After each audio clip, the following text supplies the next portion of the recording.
mentally over the next couple of days, but I can assure you that it will be many organizers in the background also working, and you'll probably get to see us later on. But for now, without further ado, I want to say hi to Vincent. Hi, Vincent. Hi, thanks for having me. Yeah, and thanks for coming, and thanks for presenting. It's I mean, you didn't decide to go first. It's mostly the time zone for you which decided for you, because I believe you're in Japan, correctly? Yeah, exactly. So I'm living there now, and yeah, it's it's very late. It's really funny to see everyone saying good morning in the chat, and then yeah, it's already Yeah, late in the night. it's always the same Yeah, for me. So personally, I'm in France, so for me it's only 3 p.m. For you, it's probably 9 or 10 p.m. if I'm correct. yeah, already 11 here. Yeah. It's already 11, so thank you for staying up so late for us. And how about we just get started with the questions, because you've just presented something that is very dear to my heart, which is writing academic paper with Org-Mode, which is, for the record, how I got started with Org-Roam and stuff like this. So unless you've got anything else to add on top of your presentation that wasn't able to fit in, I suggest we just start taking questions. All right. So yeah, right now I'm reading the question from IRC and also from the pad. So I guess I'm gonna take what's already written there. So the first one asking, I'd be interested in how to start this journey to write academic paper in org-roam while not having used Emacs Org-Mode yet. So I saw this one before, and I guess it would be possible to do that, like to use org documents only as the way that you are writing papers. Like maybe you can just use that as a template that you're gonna export. And if you are familiar with LaTeX, it's gonna be more useful, I guess, and maybe more convenient to work with inside of Emacs. But then I'm not 100% sure if that's how to say that. Maybe in my opinion, the benefits of using org-roam in that setup is that you can link the things. For me, I'm using the search function for org-roam to just navigate between the files. So that's really a good advantage. But like, yeah, that could be like Leo said in the presentation. Maybe that's something you can start using org-mode with to write papers. So yeah. Some second question. So how about connecting Emacs Org-Roam to Zotero? Is that something that you have experience with? Not at all. Actually, I used briefly Zotero in the past, and I really didn't liked it, or didn't really get into that. I don't know. But right now, I don't connect that at all. The question after, out of curiosity, how do you manage your bibliography? Do you do it from inside Emacs or using a separate program like Zotero? Because personally, I have struggled to do it from Emacs, though I have wanted to for some time. So the way I manage that is I just have a couple of .bib files that I edit by hand, where I put the reference when I find them. And yeah, I just showed it very briefly in the presentation, but the way do that. One of the great thing with the org reference system is that if you have your bibliographic files that are connected to that system, you can just like you can put the link, the reference to the paper, and like click on it from your org note, and then you can open the PDF. You can open the DOI link to open the whatever publisher page. So no, I don't use Zotero, and I just edit bib or bib files by hand in Emacs. Yeah, sorry, sorry. go on. Yeah, I was just going to add something, because org-roam-bibtex is actually one of the packages that I developed, and I got it working with Zotero because for me it was convenient. I was studying humanities, and for me it was very easy to connect reference taken in my browser with Zotero and just post-processing them a little bit. But it is possible to make org-roam, org-roam-bibtex, and Zotero work together. But it's a little bit of an involved process to get everything working in Emacs. Yeah, for sure. And yeah, I guess the way I'm doing it, like, yeah, I understand the appeal for Zotero for having the having it integrated in the browser. Maybe that's something I should look up actually, because right now I'm just like doing it very much by hand, like going on the publisher page and copying the bibtex block and just putting that in my file. Yeah, so it's maybe not a very efficient workflow on that side. But after that, Yeah. yeah, having it linked to the PDF, and having it inside the note is great.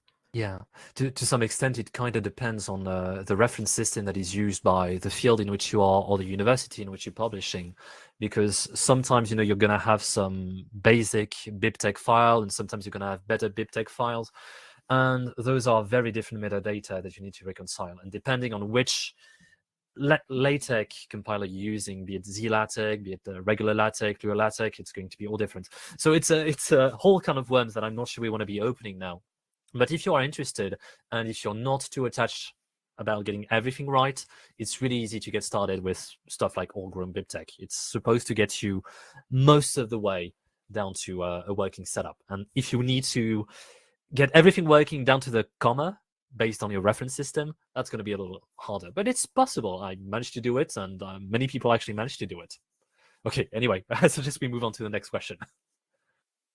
All right. So the next question asking, how do you start a new document? There are a lot of headers you have to set up. Do you use a template? I'm curious if you use snippets to deal with all of these LaTeX org meta commands. So I don't use a snippets template of any kind for that. Probably I should. That's actually a good idea. I probably gonna look into that. No, the way I do actually is I just reuse some previous documents. I copy it, delete all the content, and adjust it until it works the way I like. Um, the the main issue in general after that step is to make it work with the template I receive. And let's say if I have some template that needs to work with another LaTeX compiler, I probably gonna try to copy an existing file that I have that uses the same compiler to save me some work. But yeah, no, I don't use any snippet or something. Probably I should, but I'm just doing it the quick and dirty way to just copy some existing thing. Then what do you think of citar with org-roam-bibtex? It seems that bibtex completion is tied to org-roam-bibtex. I never really looked into citar or citar that much. I don't know about that. I don't know either, so I'm not going to be able to help you on this one. No, I really, is that something? Because yeah, the bibtex completion is tied to the org-roam-bibtex. I guess so. So No, what I'm really interpreting, because I do, so bibtex completion is the single motor that drives Elm bibtex and Ivy bibtex on. Perhaps there's another alternative now that is using the vertical stack for completion. But org-roam-bibtex was interfacing with bibtex completion to retrieve all the references from a bib file. And I assume citar would be something very similar in a way that it interfaces with a bib file, but I couldn't tell you more. I need to explore it a little more. And sadly, I haven't touched any of this stack in like 3 years, so I'm a little out of touch. I guess this is what comes with leaving academia to go work as a corporate developer. I'm no longer so interested in the publishing process, even though I'm obviously very appreciative of people who still do, and especially people who use org-roam and org-roam-bibtex to do it. Yeah, same here. But I definitely gonna look into the citar package to see what's possible. Maybe can be used in some way that is useful for me. Yeah. Then if I go to the next question, so most academic journals insist that papers are formatted in their own custom LaTeX document class. Does org-roam make it easy to do that? The answer is no. That's mostly what I was presenting in the slide. So like actually that's also why I made the presentation, because if someone have a solution, I would gladly take it. No, the way I do it is that I have to add Wait, I don't have that on top of my head. The Class file, org-LaTeX perhaps? class. Yeah, exactly. Yeah. So a org-LaTeX class. So I just make a custom org-LaTeX class with the name of the LaTeX template. But in general, I think people use that to redefine like stuff like section and subsection. But for me, in general, I just it shows also in the slide where I just map the section to the same section. I just change the name of the class, and this way it allows to import the CLS, and then the rest is just like putting the tech template that is provided either in headers, in LaTeX headers at the top, or yeah, or just on a LaTeX block in the body of the document if that's needed. For example, for the acknowledgement, sometimes they need some different formatting, but no, it's not really easy because you need to modify some configuration in Emacs to do that, and then after that, a little bit like manually adapt the templates into your org notes. So that's a little bit some upfront work to do, but once it's done, your note's going to be exported exactly like the template, and you don't have to worry about it. So that's yeah, it's an interesting topic because the thing about on one side, you want to have, when you're using LaTeX, it kind of translates into you caring a lot about the document that you produce. Either you care about how quickly you can turn a plain text document into a very nicely formatted PDF at the end, or you just care about the output of your documents, making sure that everything is properly formatted. We were talking about references just before. The formatting rule for references are highly dependent upon the manual that you're using. And some people really care about this. And what I found in my particular experience, my own personal experience writing for academia, was that I was more in the later crowd that really cared about the output format and making sure everything was correct. And it's really a struggle to get everything working, especially when you're transpiling from org-mode documents straight into LaTeX. You're obviously going to be resorting to a number of hacks to get everything working, like Vincent just mentioned with a class, or you're going to end up with many imported files just to get everything working. But really, you're fighting against the tide if you want to get something a little different from what is shipping with org-mode. Maybe everything has gotten better since I was writing my papers, but generally, if you care a lot about the formatting, yeah, go on. I kindly disagree. Actually, I'm surprised that the LaTeX template is so complex that you don't just change the document class, but also need to do something else. I'd say it's rather uncommon. I guess it depends on the area of your research. Yeah, exactly. My experience is usually not so bad. You just need CLS and that's all.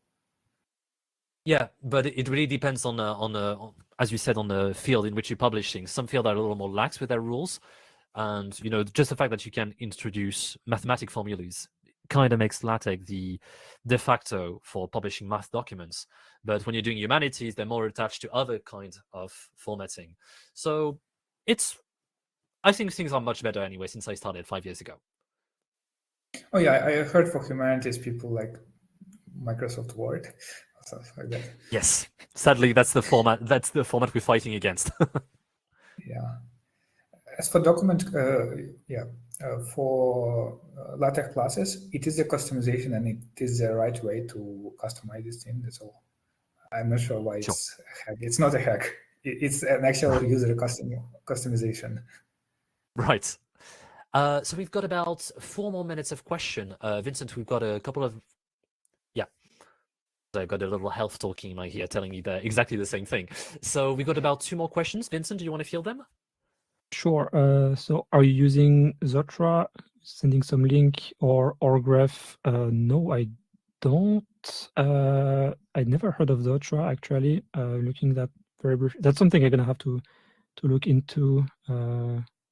Apparently, it's the short for Zotero translator, so that might be something useful for me since I'm not using Zotero yet, maybe trying to combine. But no, I never really tried these, but I will. And the last question, how much of this is tied to org-roam specifically? Not a lot. Actually, apart from the org-roam-bibtex, I think it is the. Maybe I'm mixing up stuff there. But no, not a lot actually. It's just the fact that I'm using that as a note in my org-roam system. But apart from that, actually all of the exports can be done from a normal org note or any other knowledge management system that you do with org notes. So no, it's not specifically tied to org-roam. It's just that that's the way I'm using it, and I'm showing it this way. But yeah, actually, the export process can be done with the. Yes, not specifically tied to org-roam. Yeah, just confirming this, the only way org-roam intervenes into this process is just referencing for referencing bibliography elements. It just kind of interceded a little bit between what org-mode usually does. But when it comes to the exports to LaTeX and PDF eventually, that's completely deferring to org exports, so OX, LaTeX, and all of this. So we are not intervening in any way into this transpiling format. One comment. Yeah. I don't know if I imagine it is, but it looked from the slides that it was our graph. Was it? Sorry, that it was? Or graph. Or graph. Wait a minute. Yes. Because it So is all our graph? graph that uses link system for citations, built-in citations, which is there is a built-in citation system in org-mode. It doesn't use links. It has a special way to cite things. Yeah, Because and I believe. Yeah, go on, please, Vincent. no, I just want to say in that case, I'm using the link with the cite cite command. I'm not using the org-roam link for the reference. I didn't really show that very carefully, but then yeah, it's a cite element that is exported. So like the roam part is just like you can access the org notes that you have attached to a reference paper, but that's it. Okay, because for brief, I was confused by why, but bibliography is a link, why style is a link, because it is the approach our graph uses. Ah, right. Okay, I see. Yeah, the thing is, actually, I don't know why, but in my experience, using the org-roam org-roam-bibtex links doesn't export or didn't export properly. So like adding them with the org-graph site worked better. So that's why I'm using these. If I may If interject for you're a adding second, links because with we are. org-graph site, you're Yeah. using org-graph export, which is slightly different. Oh, okay. I'm Yes. gonna interject very quickly because sadly we are a little pressed for time because we are heading into the next discussion. So just very quickly, if you want to continue the discussion, the BBB room is available at EmacsConf.org. You can go to the talk and get the link to join the BBB. And the stream will be moving on to the next stream in about 5 to 10 seconds. So I'll see you on the other side. And thank you, Vincent. Thank you. All right, sorry for cutting a little abruptly, but it's because we use cron tabs to move to the next talk, and sadly, I don't have any leeway on this. So feel free to continue the discussion. I'll be moving on to make sure everything is working. So enjoy the discussion. Thank you very much. Bye-bye.